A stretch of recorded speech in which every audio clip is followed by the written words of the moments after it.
नमस्कार मित्रांनो, मी अभिषेक गिरटकर तुम्हा सर्वांच्या मी शिपाई महाराष्ट्राच्या हे यूट्यूब चॅनलवरती स्वागत करीत आहे.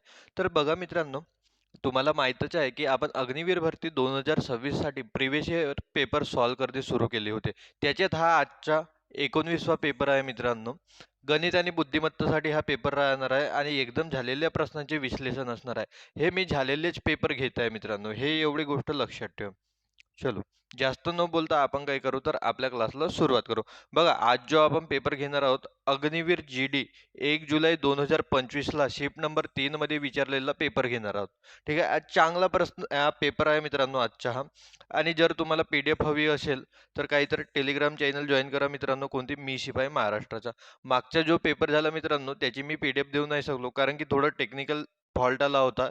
त्याच्या कारणामुळे ते PDFच माझ्या हातातून गेलं. पण ह्या पेपरची PDF तुम्हाला मिळून जाणार. चला, आधी काय घेणार आपण? आधी मॅथ्सचे 15 प्रश्न घेणार आणि त्याच्यानंतर मग रिजनिंगचे काही तर 5 प्रश्न घेणार. चलो, बघा काय प्रश्न क्रमांक 1 काय म्हणते तर सरासरी काढा म्हणते. मग मला सांगा मित्रांनो, नेमकं सरासरी म्हणजे काय होते? सरासरी सरासरी म्हणजे काय होते मित्रांनो? तर सर्व संख्यांची बेरीज. सर्व संख्यांची बेरीज भागीला काय तर एकूण संख्या. मग बेरीज कोणाकोणाची करणार? जे आपल्याला इथं संख्या दिल्या आहेत त्यांची. कोणकोणते दिले आहेत बघा. 38 अधिक 33 अधिक 46 अधिक 52 अधिक 67 अधिक काय होणार तर 70 आणि भागीला एकूण संख्या. किती संख्या आहेत हे पहा बरं. 1 2 3 4 5 6 किती संख्या आहेत तर भागीला 6. तर ह्या संख्यांची काय करायची आहे बेरीज. एक तर जर तुम्हाला तोंडी करायला जमत असेल तर तोंडी करा, नाही तर 1 बाय 1 लिहून घ्या. मी डायरेक्टच करतो बघा. 0 आणि 7 7 7 आणि 2 9 9 आणि 6 15 15 आणि 3 18 18 आणि 8 26 26 चे 6 हातचे आले 2 2 आणि 7 9 9 आणि 6 15 15 आणि 5 20 20 आणि 4 24 24 आणि 3 27 27 आणि 3 किती होणार तर 30 30 भागीला काय तर 6 काय होणार. 6 पंचे 30 आणि 6 एक 6 म्हणजे सरासरी किती येणार 51. कोणता ऑप्शन? ऑप्शन नंबर ब हा काय आहे तर एकदम बरोबर उत्तर आहे मित्रांनो. चला पुढचा प्रश्न पाहूया. प्रश्न क्रमांक 2 पहा मित्रांनो. 1 नंबर प्रश्न आहे. काय दिलं आहे आपल्याला? घनमुळात घनमुळात 729 गुणिला वर्गमुळात 16 म्हणजे स्क्वेअर रूट मध्ये 16 अधिक स्क्वेअर रूट मध्ये 676 अधिक किती दिला आहे तर आपल्याला 169. चला, काय होणार मला सांगा बरं. घनमुळात 729 729 हा कोणाचा घन आहे किंवा कोणाचा क्यूब आहे तर तुम्ही म्हणाल सर हा 9चा क्यूब आहे, हा 4चा स्क्वेअर आहे अधिक हा किती 26चा आहे आणि हा किती तर 13चा आहे. हे तुम्हाला पाठांतर पाहिजेत मित्रांनो. जर हे तुम्हाला पाठांतर नसतील तर तुम्हाला याचे उत्तर येणार का? नाही येणार. बघा, मग आधी काय करतो? आधी गुणाकार. 9 चौक 36 36 अधिक काय होणार बघा 26 आणि 13 9 आणि हे 3 39 होणार. किती होणार बघा 6 आणि 9 15 15चे 5 हातच्या आले 1 3 आणि 3 6 6 आणि 1 7 म्हणजे ह्या प्रश्नाचं उत्तर किती येणार मित्रांनो 75. कोणता ऑप्शन आहे? ऑप्शन नंबर हा काय आहे तर एकदम बरोबर उत्तर आहे मित्रांनो. चला समजलं. पुढचा प्रश्न पाहूया. बघा काय म्हणते. 4 अंकी सर्वात लहान संख्या शोधा जी 5 ने भागली तर बाकी 4 मिळते. 4 अंकी म्हणत आहे, 3 अंकीच्या काही काम आहे का? नाही. बघा, जर याला 5 ने भाग देऊन तर बघा 10 पर्यंत पूर्ण भाग जाईल आणि उरणार किती 2 उरणार. हे थोडं लॉजिकली प्रश्न आहे मित्रांनो.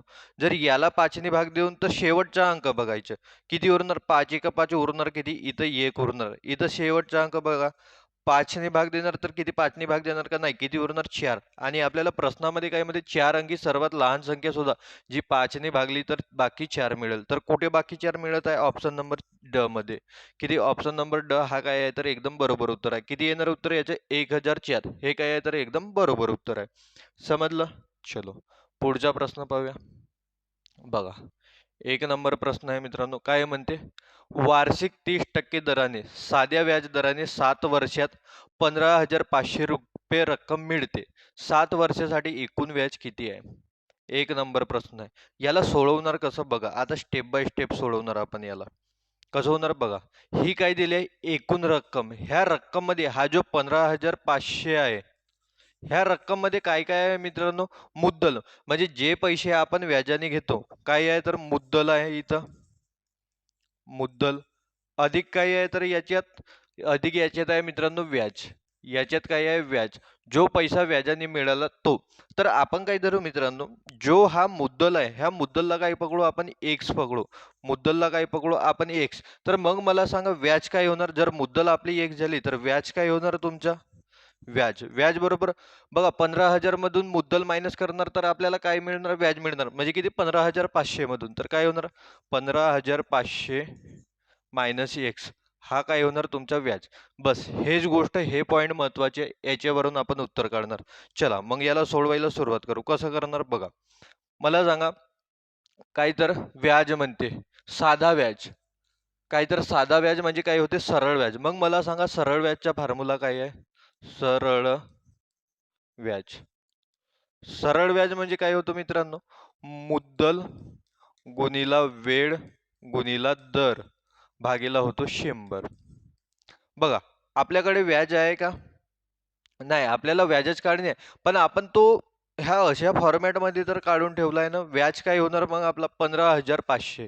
सरळ व्याज काय होणार? 15,500 मायनस एक्स. हा समजला का व्याज कसा लिहिलो तुम्ही? हे बघा याच्यावरूनच आपण व्याज काढला. बरोबर काय होणार? मुद्दल. मुद्दल काय घेतला आपण बघा. मुद्दलीला एक्स घेतला तर मुद्दल घेणार मी एक्स गुणिला वेळ किती आहे दिला त्याने 7 वर्ष आणि दर किती दिला 30%. म्हणजे काय होणार? 30 भागीला 100.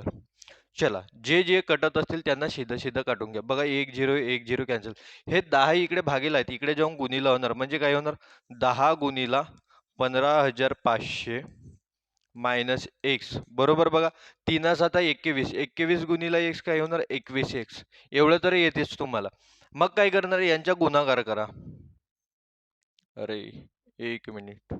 यांच्या काय करा? गुणाकार करा. बघा 10 गुणीला 15,500 सिम्पली काय करा? 15,500 याच्यावरती एक झिरो वाढवून घ्या. 10 गुणीला एक्स मायनस 10 एक्स होणार बरोबर 21 एक्स. ठीक आहे. आता काय करणार तुम्ही? हे 15,000 सॉरी काय 1,55,000 हे इकडे जसेचे तसे राहणार. हा मायनस मध्ये आहे. तिकडे जाऊन काय होणार? प्लस. तर बघा मायनस मध्ये आहे. तिकडे जाऊन प्लस होणार. काय होणार? 21 एक्स अधिक 10 एक्स किती होणार? 31 एक्स. काय होणार? 31 एक्स. म्हणजे तुमच्या एक्स काय होणार मित्रांनो? बघा हे 31 इकडे गुणाकारात आहेत. इकडे येऊन काय होणार? भागाकारात. म्हणजे 1,55,000 भागीला काय होणार? 31 होणार. बरोबर किती होणार? एक्स. मला सांगा भाग जातो का? जातो ना. बघा 31 ने जर तुम्ही 5 वेळा गुणले तर किती येणार? 155. आणि हे किती? 1 2 3 किती होणार? 3. म्हणजे तुमचा एक्स किती आला मित्रांनो? एक्स आला तुमचा, एक मिनिट, एक्स किती मिळाला तुम्हाला? एक्स मिळाला तुम्हाला 5,000 रुपये. पण आपल्याला एक्स काढायला सांगितलं आहे का? नाही. हे काय झाली तर एक्स झाली तुमची मुद्दल मित्रांनो. आपण एक्सला काय घेतलं होतं? मुद्दल घेतलं होतं. एक्स काय झाली तुमची मुद्दल. आणि आपल्याला काढणी काय आहे? व्याज. तर व्याज कसं काढणार आपण? बघा ह्या 15,500 मधून एक्स वजा करणार तर काय होणार? 15,500. आपण एक्स काढला. एक्स किती मिळाला आपल्याला? 5,000 रुपये. तर मायनस करा मित्रांनो 5,000. बघा 15,500 मधून 5,000 गेले काय राहणार? 10,500 रुपये. हा काय आहे तर तुमच्या प्रश्नाचे एकदम बरोबर उत्तर आहे. किती? 10,500. कोणता ऑप्शन आहे? बघा ऑप्शन नंबर क. हा काय आहे तर एकदम बरोबर उत्तर आहे. तुम्ही म्हणाल सर याची दुसरी पद्धत नाही आहे का? आहे, पण मी म्हणतो की हेच पद्धत वापरा तुम्ही आरामात. बघा मी एकदम बिलकुल पॉईंट टू पॉईंट सांगत आहे तुम्हाला, म्हणून मला वेळ लागत आहे. तुम्ही असंच बिलकुल एकदम पॉईंट टू पॉईंट नाही, स्पीडमध्ये आपलं कॅल्क्युलेशन करून उत्तर काढायचं. तर हे अशा पद्धतीने याचं उत्तर काय तर ऑप्शन नंबर क हे एकदम बरोबर आहे. चलो समजलं. हे चांगली शिफ्ट आहे मित्रांनो. ह्या शिफ्टमध्ये चांगले प्रश्न आहेत. बघा प्रश्न क्रमांक 5 काय म्हणते? जर दोन संख्यांमधील गुणोत्तर 5/9 असेल आणि प्रत्येकी -8 केले तर गुणोत्तर 1/2 होईल, तर सर्वात लहान संख्या कोणती? याला सोडवायचं कसं पहा. गुणोत्तर किती दिलंय? 5/9. तर बघा आपण काय घेणार? जे पहिली संख्या आहे त्या पहिल्या संख्येला पकडणार 5x. हे काय होणार? 5x. आणि दुसरी संख्या काय होणार तर 9x. काय म्हणते मग यांचे गुणोत्तर दिले. काय जर प्रत्येकातून 8 वजा केले तर गुणोत्तर किती येणार म्हणते? 1/2. तर यांचे गुणोत्तर कसे लिहिणार मग तुम्ही पहा. बघा 5x मधून तुम्ही 8 वजा करा. गुणोत्तर म्हणते म्हणून 9x मधून पण किती वजा करा, 8 वजा करा, तर यांचे गुणोत्तर किती मिळते, 1:2. गुणोत्तर किती मिळालं, 1:2. तर चला मग सोडवा याला. आता काय होणार, तिर्प गुणाकार. बघा 2 इकडे जाऊन गुणाकार करणार, काय होणार, 2 गुणिला 5x मायनस 8 बरोबर. हा 9x मायनस 8 इकडे जाऊन 1 गुणिला कराल, 1 गुणिला कराल तर जसं तसंच राहणार. काय होणार, 9x मायनस 8 बरोबर आहे. मग काय होणार मित्रांनो, बघा 2 गुणिला 5 10 होणार, 10x मायनस 2 गुणिला 8 16 बरोबर. काय होणार, 9x मायनस 8. बघा हा 9x प्लस मध्ये आहे, इकडे येऊन मायनस होणार, काय होणार, 10x मायनस 9x बरोबर. हा मायनस मध्ये आहे, तिकडे जाऊन काय होणार, प्लस, मायनस 8 अधिक 16 काय होणार, 10x मधून 9x गेले, x उरणार, आणि 16 मधून 8 गेले, किती उरणार, 8. म्हणजे तुमचा x किती आला मित्रांनो, 8 आला. x किती आला, 8 आला. आणि आपल्याला प्रश्न काय विचारलाय, तर सर्वात लहान संख्या किती. सर्वात लहान संख्या ज्याची गुणोत्तर लहान ती लहान संख्या. कोणाचे गुणोत्तर लहान आहे, बघा 5x पहिल्या संख्येचे, तर ही लहान होणार. बघा x आपल्याकडे आहे, किती आहे, 8, तर काय होणार, 5 गुणिला 8 म्हणजे किती होणार, तर 40. किती होणार, 40. कोणता ऑप्शन आहे, ऑप्शन नंबर ब. हा काय आहे मित्रांनो, एकदम बरोबर उत्तर आहे. ह्या प्रश्नाचं उत्तर किती येणार, तर 40. समजलं. चलो पुढचा प्रश्न पाहूया. बघा काय म्हणते, जर एखादा माणूस 20 किलोमीटर पर तास वेगाने एक विशिष्ट अंतर कापतो आणि 30 किलोमीटर पर तास वेगाने त्याच मूळ स्थितीत परत येतो, तर त्याला एकूण अंतर पूर्ण करण्यासाठी 6 तास लागतात. तर त्याने कापलेले एकूण अंतर शोधा. त्याने कापलेले किती अंतर शोधायचे आहे आपल्याला, एकूण अंतर. तर काढणार कसे, आधी आपण याच्या काढणार मित्रांनो सरासरी वेग. काय काढणार, सरासरी वेग. सरासरी वेग.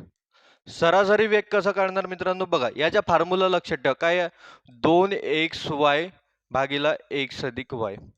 हा याचा फॉर्म्युला आहे मित्रांनो, हा फॉर्म्युला लक्षात ठेवा. मग x आणि y कोणते, तर बघा 2. x काय घेणार, पहिली स्पीड. पहिली स्पीड किती, बघा x काय होणार, 20 किलोमीटर पर तास, ठीक आहे. आणि y काय होणार, तर 30.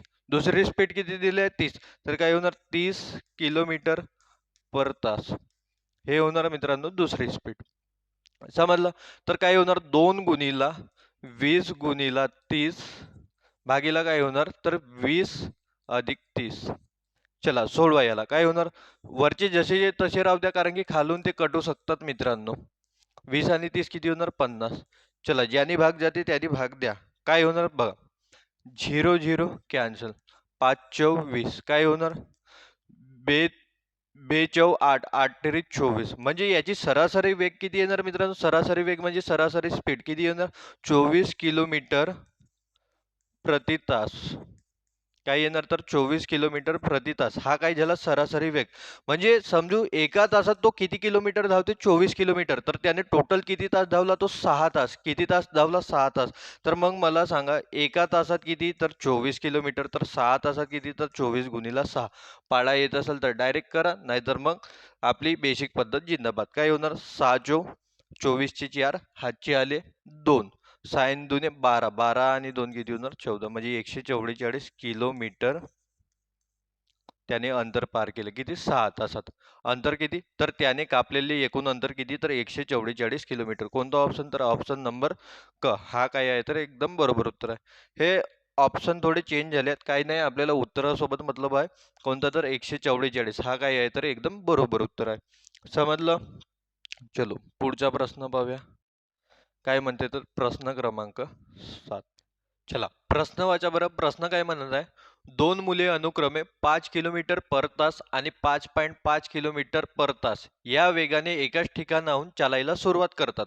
किती वेळाने ते एकमेकांपासून 8.5 किलोमीटर दूर असतील.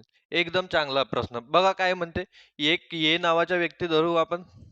ये नावाचा व्यक्ती धरू, तो किती, 5 किलोमीटर पर तास. 5 किलोमीटर पर तास म्हणजे 5 किलोमीटर पर अवर.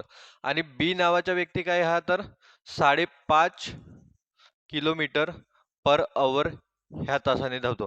मला सांगा, त्यांनी धावायला सुरुवात केली, ह्या पॉइंट पासून त्यांनी धावायला सुरुवात केली. समजून घेऊ, एवढा ट्रॅक आहे. त्यांनी ह्या कुठून इथून चालायला सुरुवात केली, इथून धावायला सुरुवात केली. तर मला सांगा, एका तासानंतर, किती तासानंतर? एका तासानंतर कोण पुढे राहणार? तर तुम्ही म्हणाल सर बी पुढे राहणार. जर ए इथं पोहोचणार तर बी थोडं पुढेच राहणार. का बरं? कारण की त्याची स्पीड जास्त आहे. बरं, एका तासात तो किती जास्त राहणार? तर तो 0.5 किलोमीटर, म्हणजे अर्धा किलोमीटर पुढे राहणार. किती किलोमीटर पुढे राहणार? अर्धा किलोमीटर. आणि आपल्याला विचारले काय आहे? तर किती? 8.5 किलोमीटर. तर ठीक आहे, म्हणजे एका तासात तो किती? अर्धा किलोमीटर पुढे. मग असंच करता करता एका तासात किती? सॉरी, 2 तासात किती? 1 किलोमीटर पुढे. 2 तासात किती? 1 किलोमीटर पुढे. जर त्यानं 1 किलोमीटर त्याला पुढे राहायचे आहे, तर त्याला किती तास लागत आहेत? 2. बघा ना, 1 किलोमीटर साठी किती तास लागत आहेत त्याला? 2 तास लागत आहेत. म्हणजे वेळ काय लागत आहे? तर डबल लागत आहे. वेळ काय लागत आहे? डबल. पहा ना, 1 किलोमीटर साठी किती? 2 तास, म्हणजे वेळ काय आहे? डबल. तर त्याच्यासारखंच आपल्याला किती? 8.5. आपल्याला किती? 8.5 किलोमीटर चालायचं, म्हणजे पुढे धावायचे आहे. तर किती वेळ लागणार आहे? याची डबल. म्हणजे 8.5 गुणिले 2 म्हणजे 8.5 गुणिले 2. 8.5चे डबल किती होतात मित्रांनो? 17. 8.5चे डबल 17. कोणता ऑप्शन आहे? ऑप्शन नंबर अ. हा काय आहे? तर एकदम बरोबर उत्तर आहे मित्रांनो. याचे काय? तर डबल. कारण की बघा, जेवढा अंतर आहे त्याच्यापेक्षा टाइम हा काय लागत आहे? डबल लागत आहे. गुणिला 2च लागत आहे ना. तर तेच आपल्याकडे काय दिलंय? अंतर 8.5 किलोमीटर. तर त्याला काय करावं लागेल? गुणिला 2, म्हणजे तास किती येणार? 17 तास. हा काय आहे? तर याचा एकदम बरोबर उत्तर आहे. समजलं? चलो पुढचा प्रश्न पाहूया. चला, काय तर प्रश्न क्रमांक 8. काय म्हणतो मित्रांनो? 2 फोन प्रत्येकी 18,000 ला विकले. पहिला फोन हा 10% तोट्यात विकला आणि दुसरा फोन हा 20% नफ्यात विकला असता. एकूण झालेला नफा किंवा तोटा किती? नफा किंवा तोटा सांगायचा आहे मित्रांनो, किती झालेला आहे? 1 नंबर प्रश्न. आता मी याला सोडवतो कसं, त्या पद्धतीने चांगल्याने लक्ष द्या. मला सांगा, पहिल्या याच्यात काय झालंय? 2 फोन आहेत, प्रत्येकी किती? 18,000 रुपयाला विकला. म्हणजे एका फोन किती रुपयाला विकला? हा 18,000 रुपयाला विकला. तर पहिल्या फोनवर किती नफा म्हणजे तोटा झाला? पहिल्या फोनवर 10% तोटा झाला. बघा ना, दिलाय आपल्याला. पहिल्या फोनवर काय? तर 10% तोटा झाला. मला सांगा, 100 रुपयाची वस्तू आहे, तिच्यावर 10% तोटा झाला, म्हणजे किती? 10 रुपये तोटा झाला. तर ते किती रुपयाला विकली गेली? 90 रुपयाला. किती रुपयाला विकली गेली? 90 रुपयाला. हा आपण पहिल्या फोन बद्दल बोलू. ठीक आहे. हा पहिला फोन. इथं एक लिहून देतो. समजेल का तुम्हाला? नाहीतर आपण याला मिटवून देऊ. डबल लिहितो मी याला. काय? तर पहिला फोन. पहिला फोन. ठीक आहे.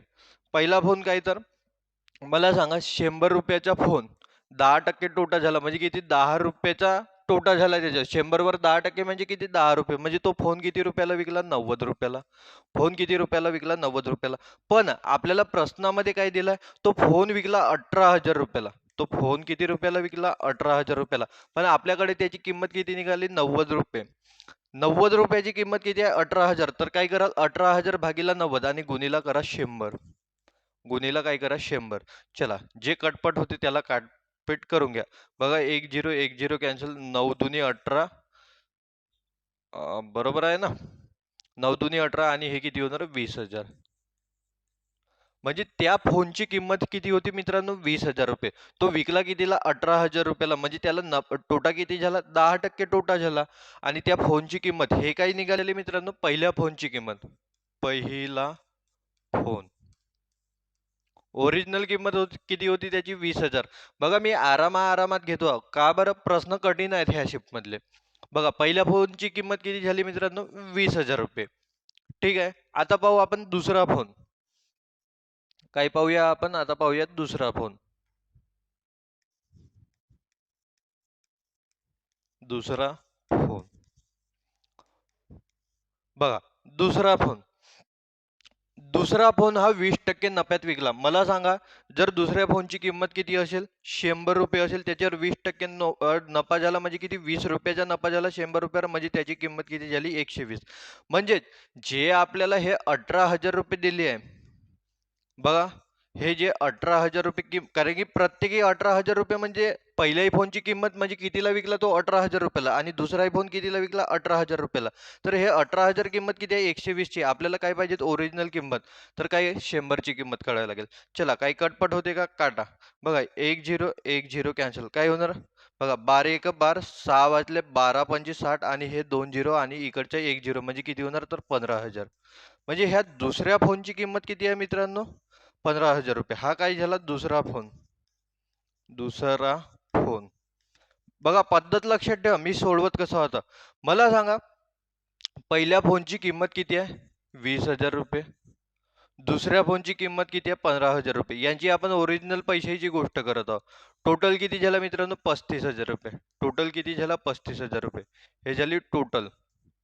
तो एक मिनिट एकूण लिहितो मी मराठीत. हे काय झाले तर मित्रांनो एकूण एवढ्या रुपयाचे ते 2 फोन होते आणि मला सांगा ते विकले किती रुपयाला.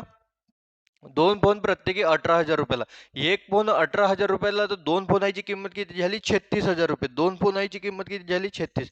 ते विकले 36,000 रुपयाला आणि ते होते किती रुपयाचे 35,000 रुपयाचे. तर फायदा झाला का तोटा झाला मित्रांनो तर 1,000 रुपयाचा नफा झाला. किती रुपयाचा नफा झाला 1,000 रुपयाचा. तर कोणता ऑप्शन येणार बघा ऑप्शन नंबर ड. हा काय येणार तर एकदम बरोबर उत्तर. नफा झाला ना कितीचा 1,000 रुपयाचा. कोणता ऑप्शन नंबर ड. तर हे एवढं मी बिलकुल बारीक सुरीक सांगत आहो मित्रांनो. हे एवढं तुम्हाला लांबलचक लिहायची गरज नाही पडत. डायरेक्ट सोडवायचं एकदम कमी वेळात उत्तर निघतो. समजलं. कोणता येणार याचा ऑप्शन तर ऑप्शन नंबर ड. चला पुढचा प्रश्न पाहूया. काय म्हणते 24 36 आणि 40 चे लसावी काढा. कसा काढतो आपण लसावी बघा एक उभी रेषा एक आडवी रेषा. काय 24 36 आणि 40. बघा मोठीत मोठी संख्या पहा की तिन्ही संख्यांना पण भाग जाईल. कितीने जातो कितीने 4 ने. काय होणार 4 सकम 24 4 9 36 आणि 4 10 40. आता कितीने जाणार मित्रांनो आता जाणार तुमच्या 3 ने भाग. कमीत कमी 2 संख्यांना गेला तरी पाहिजे. काय होणार 3 दुनी 6 3 तिरी 9 नाही हे 10 जसेचे तसे. आता कितीने जाणार 2 ने भाग. काय होणार बे 1 बे 3 बे 5 10. आता जाणार का नाही. बघा मग आता याचा तोंडी गुणाकार कसा करायचा. लसावी म्हणजे काय होतं ज्यांनी आपण भाग दिला ह्या एवढ्या संख्यांनी भाग दिला आणि जे उरले यांचा गुणाकार काय होणार 4 गुणिला 3 गुणिला 2 गुणिला 1 गुणिला 3 गुणिला 5 यांचा गुणाकार म्हणजे काय होणार लसावी. चला गुणाकार कसा कराल जे आधी सोपी जाते त्यांचा गुणाकार करायचे. बघा काय होणार बे 5 10 म्हणजे जे काही संख्या बाकीची येईल तिला गुणिला किती करणार आपण 10. हे किती होणार बघा 4 तिरी 12 12 तिरी 36 36 गुणिला 10 किती होणार मित्रांनो 360. म्हणजे यांच्या लसावी किती येणार 360. कोणतं ऑप्शन आहे ऑप्शन नंबर क. हा काय आहे तर एकदम बरोबर उत्तर आहे मित्रांनो. किती 360. समजला. ते थोडे फेरबदल झाले आहेत ऑप्शन मध्ये काही हरकत नाही त्याच्यात. काय म्हणते एक चाक 5,000 आवर्तनामध्ये 44 किलोमीटर अंतर पार करते तर चाकाची त्रिज्या मीटर मध्ये किती असेल म्हणते. बघा आवर्त म्हणजे कसा बघा आवर्त म्हणजे जसा एक चाक आहे हा गोल चाक आहे. हा एक वेळा किती फिरेल ते सांगणे तर हा किती वेळा फिरलाय 5,000 वेळा. 5,000 वेळा असा गोल गोल गोल गोल घुमत गेला. तर त्याने तेवढे गोल गोल घुमत गेल्यावर किती अंतर पार केले तर 44 किलोमीटर. किती अंतर पार केले 44 किलोमीटर. तर चाकाची त्रिज्या चाका गोल असतो वर्तुळाकार असतो आणि हिला काय म्हणतो हे अर्ध्या भागातली आपण त्रिज्या. तर त्रिज्या किती आहे ते सांगायचे. कसं काढणार आपण बघा ते 44 काय आहे किलोमीटर. आधी काय करू आपण ह्या 44 किलोमीटरला मीटर मध्ये कन्वर्ट करू. कसं होणार 44 गुणिला जर 1000 कोणत्याही संख्येला जर किलोमीटरचे मीटर मध्ये कन्वर्ट करायचे असेल तर गुणिला किती करा 1000. तर किती होणार हे 44,000 मीटर. 44,000 काय झाले तर मीटर.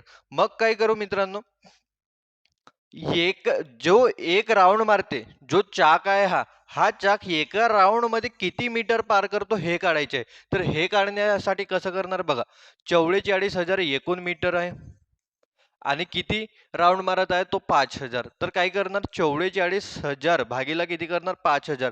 तर तुमचं काय येणार तो एका याच्यात किती राऊंड मारत आहे ते येणार तुमचं. तर काटा जे कटत असतील ते बघा 3 0 3 0 कॅन्सल. 5 ने जर कोणत्याही संख्येला भाग द्यायचे असेल तर काय करायचे वरच्या संख्येचे डबल 44 चे डबल 48 आणि एक अंक सोडून पॉईंट द्यायचे. हा काय बनणार 8.8 मीटर. आणि यालाच काय म्हणतो तर आपण मित्रांनो, यालाच म्हणतो आपण परिघ. वर्तुळाचा काय म्हणतो याला परिघ. वर्तुळाचा काय म्हणतो परिघ. म्हणजे एखादा वर्तुळ किती लांब आहे किंवा तो त्याला गोल घुमवला जातो. जसा बघा हा वर्तुळ आहे, जर याला दोरीच्या फॉर्मॅटमध्ये आपण केला तर हा किती लांब आहे हे माहीत करणे म्हणजे याला काय म्हणतो तर आपण परिघ म्हणतो. याला काय म्हणतो आपण परिघ. तर परिघ किती मिळाला बघा ना, एका राऊंड मध्ये तो किती फिरत आहे तर 8.8 मीटर. म्हणजे त्याची हे लांबीच झाली मित्रांनो. बघा परिमिती शिकलो आपण, परिमितीत तसा वर्तुळात काय राहतो परिघ. तर परिघ यालाच काय म्हणतो आपण सर्कम्फरन्स म्हणतो. ठीक आहे. तर मग परिघ मिळाला आपल्याला. परिघचा काय फॉर्म्युला असतो मित्रांनो, परिघ. परिघचा काय फॉर्म्युला असतो तो 2 पाय आर. काय असतो 2 पाय आर. परिघ आहे आपल्याकडे किती आहे मित्रांनो 8.8 मीटर. हे दोन जसे तसे गुणिला पायची व्हॅल्यू 22/7 गुणिला आर जसाचा तसा. कारण की काय कारणी आहे आर. आर म्हणजेच काय होते तर त्रिज्या. बघा काय होणार 2 गुणिला इकडे येऊन काय होणार भागीला 8.8 भागीला काय होणार 2. बघा 7 भागीला इकडे जाऊन काय होणार गुणिला आणि 22 गुणिला इकडे येऊन काय होणार तर भागीला. बघा कटला 4.4. हे किती होणार तर बरं एकाच याच्यात नाही लिहत, इकडे आर येणार. म्हणजे काय होणार हे मित्रांनो 4.4 गुणिला 7 भागीला 22 बरोबर किती होणार तर आर. ठीक आहे. आता काय कटते का पहा 22 0.2 हे डायरेक्ट करतो आम्ही. म्हणजे तुमचा आर किती येणार 0.2 गुणिला 7 म्हणजेच काय होणार 7 दुनी 14. 14 म्हणजेच किती एक अंक सोडून पॉईंट द्यावा लागेल कारण की इथं काही एक अंक सोडून पॉईंट दिलेला आहे. अरे समजत आहे का तुम्हाला, थोडं स्पीड मध्ये घेण्याचा प्रयत्न करत आहोत. म्हणजे काय होणार 1.4 मीटर. किती येणार तुमची 1.4 मीटर. कोणता ऑप्शन, ऑप्शन नंबर अ हा काय आहे मित्रांनो तर एकदम बरोबर उत्तर आहे. कोणता ऑप्शन नंबर अ ह्या प्रश्नाचं एकदम बरोबर उत्तर येणार. म्हणजे तुमची त्रिज्या काय येणार 1.4 मीटर. समजलं. चलो पुढचा प्रश्न पाहूया. काय म्हणते एका व्यक्तीने 50 रुपये प्रति पेन या दराने 40 पेन खरेदी केले. त्याने 20% तोट्यात 30 पेन विकले. जर सर्व पेनांवर एकत्रित 40% नफा झाला तर उर्वरित 10 पेनांवर नफ्याची टक्केवारी किती असेल. एक नंबर प्रश्न आणि जबरदस्त प्रश्न आहे मित्रांनो. काय म्हणते एका व्यक्तीने 50 रुपये प्रति पेन दराने 40 पेन घेतले.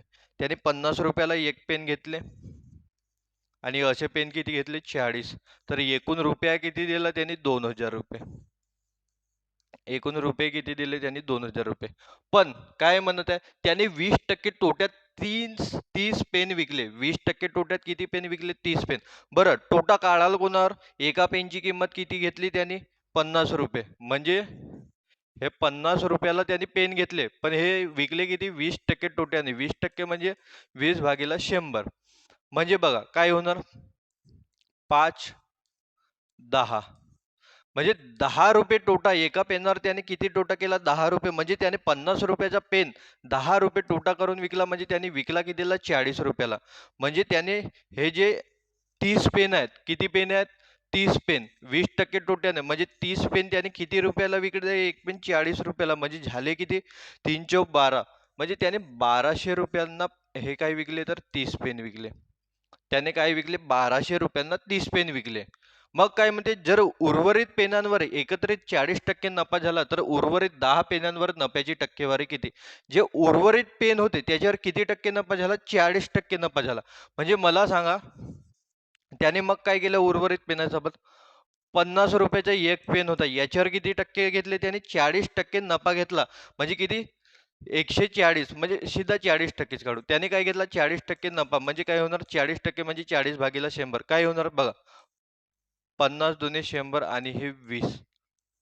ठीक आहे. म्हणजे 20 रुपये जास्तचे घेऊन त्याने पेन विकले. म्हणजे तो एक पेन कितीला विकला 70 रुपयाला विकला. त्याने एक पेन कितीला विकला 70 रुपयाला. म्हणजे ओरिजिनल किंमत किती होती 50 आणि एक्स्ट्राची किती 40% नफा. म्हणजे 20 रुपये नफा झाला एका पेनावर. म्हणजे त्याने 10 पेन जे उर्वरित 10 पेन होते त्याने किती रुपयाला विकले 70 रुपयाला विकले. तर बघा किती 700. एक मिनिट 40% नफा म्हणजे 50 रुपयाला पेन घेतला आणि त्याने 70 रुपयाला तो विकला. नाही नाही नाही नाही नाही. एक मिनिट थांबा. माझ्या चुकलं इथं. काय म्हणते उर्वरित सर्व पेनांवर. म्हणजे त्याच्या म्हणणं काय आहे एक मिनिट. याच्या म्हणणं काय आहे, जर सर्व पेनांवर एकत्रित 40% नफा झाला म्हणजे सर्व पेन म्हणजे त्यांनी हे 2000 रुपयाला जे पेन घेतले होते ह्या सर्व पेनांवर किती टक्के नफा झाला तर 40% नफा झाला. म्हणजे आपल्याला 40% काळाचे कोणाचे आहेत तर 2000चे. सॉरी हे इथं चुकलं होतं. काय तर त्यांनी सर्व एकत्रित जर सर्व पेनांवर एकत्रित 40% नफा झाला तर उर्वरित 10 पेनांवर नफ्याची टक्केवारी किती म्हणजे त्यांनी नफा किती घेतला ह्या 2000 रुपयावर 40%चा नफा घेतला म्हणजे काय करायला लागेल आपल्याला 2000 वर 40%. 40% म्हणजे 40 भागीला 100. तर काढा काय होणार बघा 1010 कॅन्सल 1010 कॅन्सल म्हणजे काय होणार 4 दुने 8 800 रुपये म्हणजे त्याला एकूण नफा किती झाला 800 रुपये. एकूण नफा किती झाला त्याला 800 रुपये. तर मग मला सांगा 800 रुपये त्याला काय ज्याला नफा झाला म्हणजे त्यांनी हे जे 50 किती सॉरी 40 पेन घेतले ते टोटल किती रुपयाला विकले 100 रुपयाला विकले धरू आणि त्याला टोटल नफा किती झाला 800 म्हणजे 2000 वर 800 मध्ये किती त्याने 2800 रुपयाला विकले. त्याने किती विकले 2800 रुपयाला विकले. पण मला सांगा ह्या 40 पेनांपैकी त्याने 30 पेन हे काय 30 पेन किती रुपयाला विकले होते 40 रुपयाला म्हणजे टोटल किती 1200 रुपयाला विकले होते. आता पेन वाचले किती आहेत 10 पेन वाचले आहेत. तर मला सांगा 10 पेन त्याने किती रुपयाला विकली असेल तर कसे काढाल तुम्ही ते 10 पेनांची किंमत 10 पेनांची किंमत 10 पेनांची किंमत कशी काढाल तुम्ही बघा 2800 मायनस काय कराल तर 1200 रुपये बरोबर आहे का नाही 2800 मायनस 1200 रुपये म्हणजेच किती येणार बरोबर 2800 मधून 1200 गेले किती येणार 1600 रुपये. म्हणजे मला सांगा त्यांनी ते 10 पेन किती रुपयाला विकले 1600 रुपयाला म्हणजे एक पेन कितीला विकला तर साहजिकच आहे 160 रुपयाला. एक पेन कितीला विकला 160 रुपयाला 160 रुपये हे त्या 10 पेनांपैकी एका पेनाची किंमत एका पेनाची किंमत समजलं. मग मला सांगा त्याने किती रुपये जास्त घेतले तर बघा 50चा पेन होता कितीचा 50 होता 50चा पेन होता त्याने कितीला 160 ला विकले म्हणजे त्याने किती 110 रुपये जास्त घेतले कितीवर 50 रुपयावर तर 100 रुपयावर किती तर हे टक्केवारी निघणार. टक्क्यात काढायचे आहे तर काय करणार आपण गुणीला 100 बघा 50 दुनी 100 110 गुणीला 2 किती होणार 220 220 काहीतरी टक्के म्हणजे ह्या प्रश्नाचं उत्तर काय येणार 220. थोडा लेंदी होता मित्रांनो प्रश्न पण आशा करतो समजलं असेल तुम्हाला ह्या प्रश्नाचं उत्तर किती येणार 220. 220 हा काय आहे तर एकदम बरोबर उत्तर आहे समजलं. चलो पुढचा प्रश्न पाहूया. काय म्हणते खाली दिलेल्या अपूर्णांकापैकी सर्वात लहान अपूर्णांक कोणता. काय दिलं आहे आपल्याला बघा 4/9 5/4 आणि काय दिलंय 3/8 आणि 6/7. काय करायचं बिलकुल सोपे आहे मित्रांनो अपूर्णांक लहान कोणता आहे ते ओळखायचं असलं तर काय करणार आपण बस तिरपा गुणाकार करायचं ज्याचा गुणाकार कमी आला तो काय तर तो लहान बघा याचा 4 गुणिले 4 16 9 गुणिले 5 45 तर कोणता लहान आहे 16 तर हा मोठा असणार हा लहान असणार.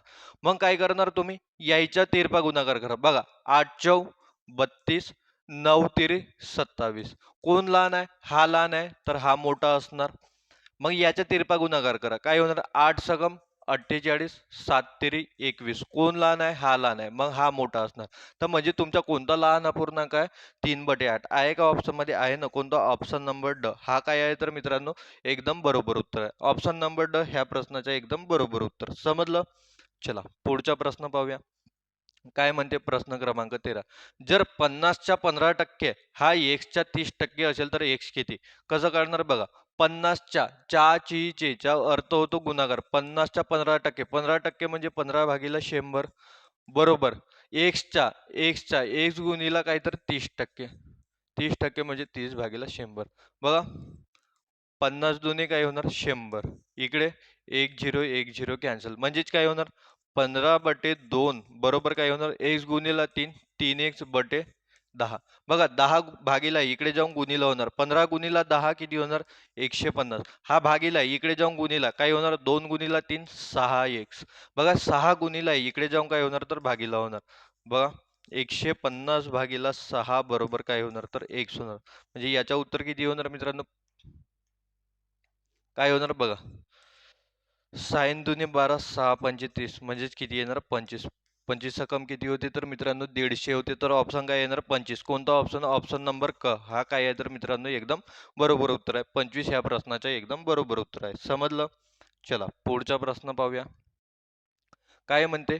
एक काम 96 दिवसात पूर्ण करण्यासाठी 8 लोकांना समान दराने काम करावे लागते. त्याच कामासाठी 6 कामगारांना किती वेळ लागेल? कसं काढणार बघा. 96 दिवसात किती कामगार काम करतात तर 8. हा बरोबर असणार किती तर 6 कामगारांना. किती एक दिवस घेऊ किती 6 कामगारांना. बघा हा 6 गुणाकारात आहे. इकडे जाऊन काय येणार भागाकारात. 96 गुणिला 6 भागीला काय होणार सॉरी गुणिला 8 भागीला काय होणार तर 6 बरोबर x. काय कटतो का? कटत असेल तर काटा. बघा 6 एकच 6 किती वाजले 3 6 6 36 16 सकम 96 बरोबर आहे. 16 आठी 128 बरोबर आहे ना. 16 आठी 128 बरोबर आहे x. म्हणजे x किती येणार मित्रांनो तुमचा 128. कोणता ऑप्शन? ऑप्शन नंबर ब हा काय आहे तर एकदम बरोबर उत्तर आहे. बघा जेवढे आता आपण पेपर पाहिले आणि जे काही पेपर येतील त्याच्यापैकी सर्वात टफ शिफ्ट हे आहे मित्रांनो. म्हणून मी आरामात घेतो. ठीक आहे. तुम्ही कमेंट करत होते ना सर असे प्रश्न नाही आहेत का असे टफ घ्या टफ घ्या. चला घ्या टफ. ठीक आहे. चलो पुढचा प्रश्न पाहूया. बघा काय म्हणते प्रश्न क्रमांक 15. शुभम दोन वेगवेगळ्या वेगाने काही अंतर कापतो. तो 40 किलोमीटर पर ताशी या वेगाने 6 तास प्रवास करतो आणि पुन्हा 45 किलोमीटर पर ताशी या वेगाने 6 तास प्रवास करतो. तर त्याचा सरासरी वेग शोधा. त्याचा सरासरी वेग काढणे आहे. मला सांगा तो टोटल धावला किती 12 किलोमीटर. 12 किलोमीटर मध्ये आधी त्याची स्पीड किती 40 किलोमीटर पर तास होती आणि दुसरी स्पीड किती होती तर 45 किलोमीटर तास.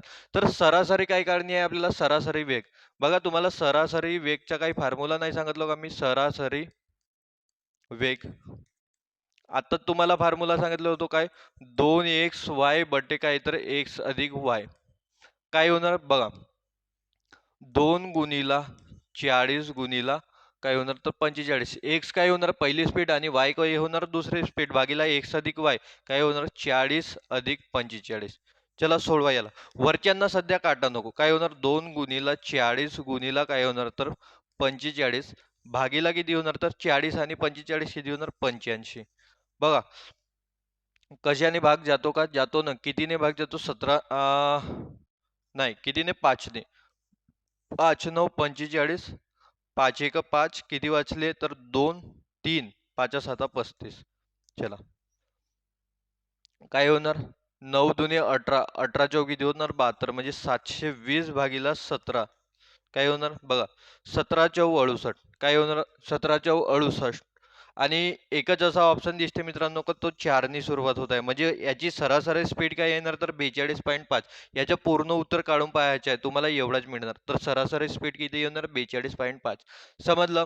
बघा हा फॉर्म्युला लक्षात ठेवा. सरासरी वेग सरासरी वेग म्हणजे काय होते तर मित्रांनो सरासरी वेग बरोबर काय तर 2x y बटे काहीतरी x अधिक y.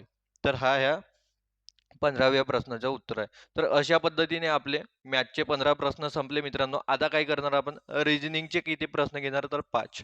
रिजनिंगचे पण चांगले प्रश्न आहेत. चला पहिलाच प्रश्न पहा.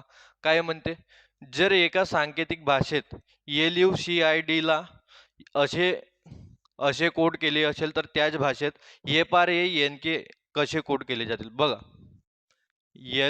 LUCID ला कसे कोड केले आहे मित्रांनो 3 3 3 9 4. तर आपल्याला विचारलं कोणाचं आहे FRANK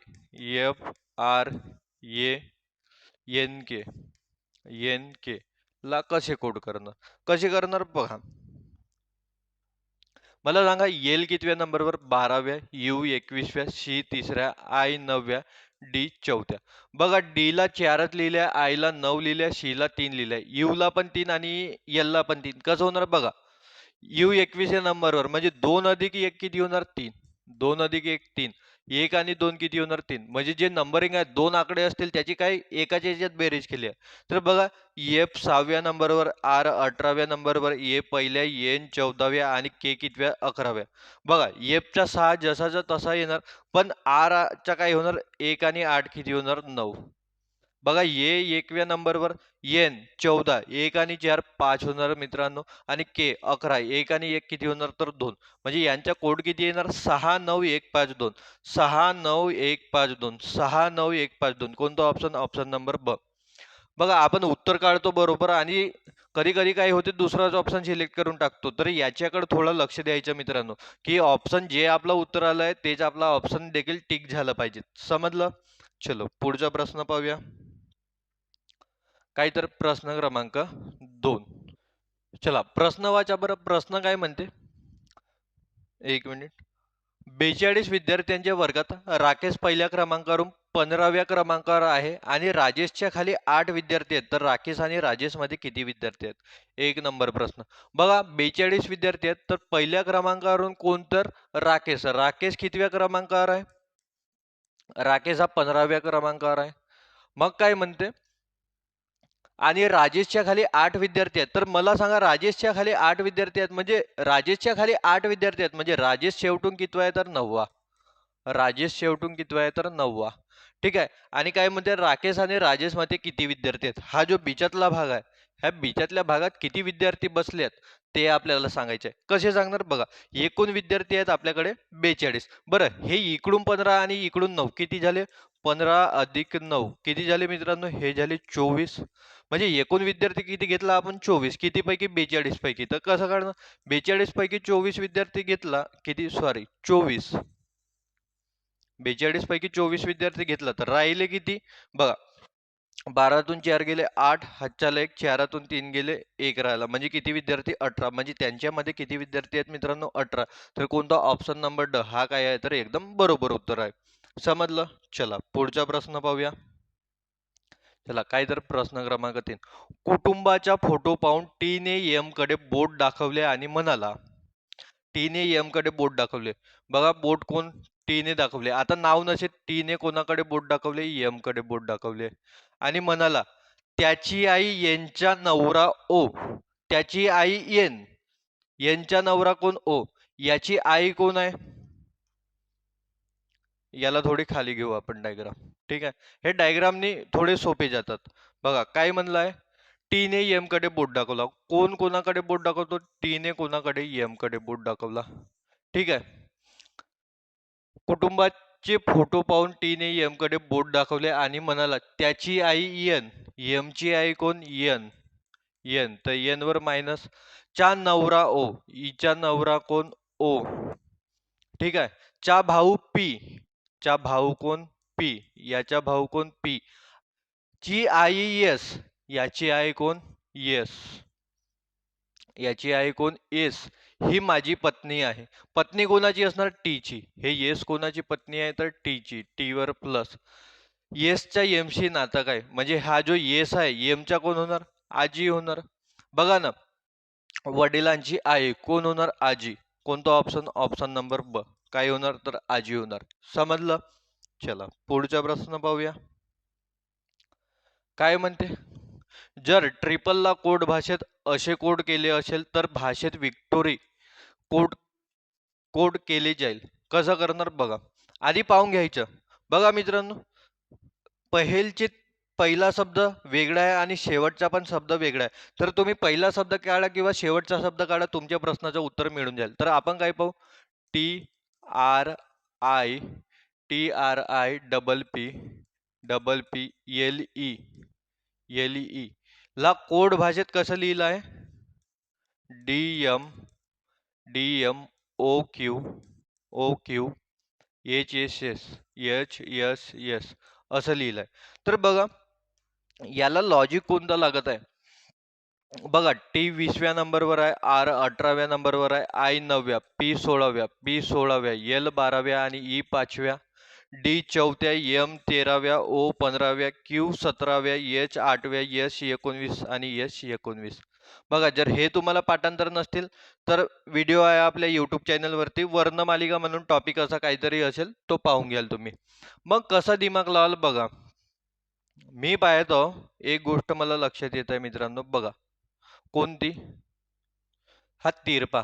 बघा हा 20व्या नंबरवर आहे आणि हा शेवटचा काही 19व्या, म्हणजे काय केलाय? -1 केलाय. काय केलाय -1. हा बघा 18व्या नंबरवर आहे आणि हा दुसरा 19 आहे, म्हणजे काय केलाय +1. आणि बघा मला शेवटचाच अक्षर पाहिजे आहे मित्रांनो, कारण की शेवटचेच अक्षर काय आहेत तर वेगळे आहेत. शेवटचेच अक्षर काय आहेत तर वेगळे आहेत. बघा एक मायनस होत आहे, एक प्लस होत आहे, असेच हे सिरीज चालेल असं मला वाटते. तर शेवटच्याला काय करणे आहे, एक मायनस करणे आहे. तर आपल्याकडे काय आहे VICTORY. तर याच्यातून काय करणे आहे, हा व्ही कितव्या नंबरवर आहे मित्रांनो, 22व्या नंबरवर. 22 मधून काय करणे आहे आपल्याला पहिला काय आहे मायनसच केला, -1 करणे आहे. तर 22 मधून 1 गेला किती येणार 21. आणि 21व्या नंबरवर असतो यू. तर शेवटमध्ये कोणता यू दिसत आहे बघा, ऑप्शन नंबर ड मध्ये शेवटला यू दिसत आहे. तर हाच उत्तर आपला बरोबर आहे मित्रांनो. तर अशाच पद्धतीने तुम्हाला सोडवायचे आहे. काय ऑप्शन नंबर ड हा काय आहे तर एकदम बरोबर उत्तर आहे. समजलं? चलो पुढचा प्रश्न पाहूया. फक्त आपल्याला उत्तरासोबत मतलब आहे मित्रांनो. काय म्हणते, दिलेल्या दोन चिन्हांची अदलाबदल केल्यास खालीलपैकी कोणते बरोबर ठरेल? गुणाकार आणि प्लस, म्हणजे गुणाकाराच्या जागी प्लस आणि प्लसच्या जागी गुणाकार करणे. तर चला यांना सोडवू. इथेच काय होणार बघा, 6 अधिक गुणाकाराच्या जागी काय घेणे आहे प्लस 11 गुणिला प्लसच्या जागी गुणाकार म्हणून गुणिला 13/11. काय होणार 11 11 कॅन्सल. काय होणार 6 आणि 13 19. पण 19 आहे का बरोबर नाही, म्हणजे हा ऑप्शन नाही येणार. मग काय होणार बघा, दुसरा ऑप्शन पाहू. हे ऑप्शन नुसारच चेक करावे लागतात मित्रांनो, याच्यात काही ट्रिक नाही. काय होणार 4 अधिकच्या जागी गुणाकार 9 गुणाकाराच्या जागी अधिक आणि 11/, काय तर 3. काय होणार 9 चौ 36. 36 अधिक 11/3. बघा मला दूर दूरपर्यंत तर 37 उत्तर येताना दिसत नाही. कारण की बघा याला गुणीला 3 करून याच्यात अधिक जोडून आणि भागीला 3 करून तरी 37 उत्तर येण्याची शक्यता दिसत नाही आहे. म्हणून हा उत्तर नाही येणार. भलेही तुम्ही सोडवून पाहू शकता. मग बघा ऑप्शन नंबर 3 काय आहे क.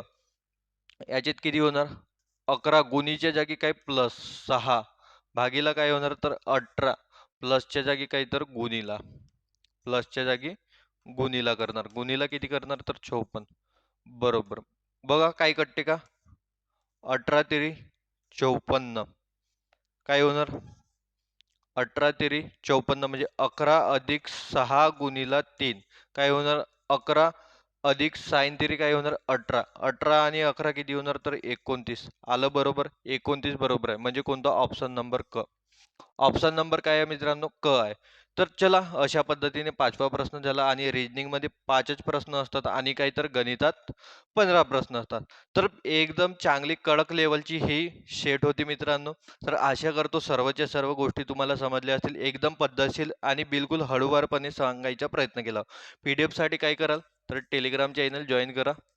चला, आणि ज्यांचे 1 तारखेला पेपर आहेत त्यांच्यासाठी बेस्ट ऑफ लक मित्रांनो. चला आजच्यासाठी एवढंच राहू देऊया. जय हिंद, जय महाराष्ट्र.